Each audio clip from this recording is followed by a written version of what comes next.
Praise the lord.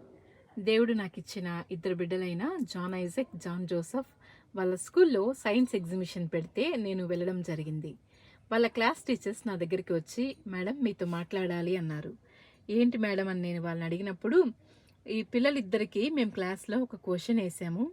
మీ సిబ్లింగ్స్తో, మీ అన్నదమ్ముళ్ళు గొడవ పడ్డప్పుడు మీ సంభాషణ ఎలా ఉంటుంది, అది ఒక ఆన్సర్గా రాయమని అడిగినప్పుడు, మిగతా పిల్లలందరూ వాళ్ళ గొడవలు అన్నీ పెద్ద మ్యాటర్ రాసి తెచ్చిచ్చారు, కానీ మీ పిల్లలు మాత్రం ఒకే లైన్లో ఆన్సర్ రాశారు అన్నారు. ఏంటి మేడం అని నన్ను అడిగినప్పుడు, మాకిద్దరికి అసలు తగువులే రావు, మేమెప్పుడు ఫ్రెండ్లీగా ఉంటాము అని రాశారు అని చెప్పారు.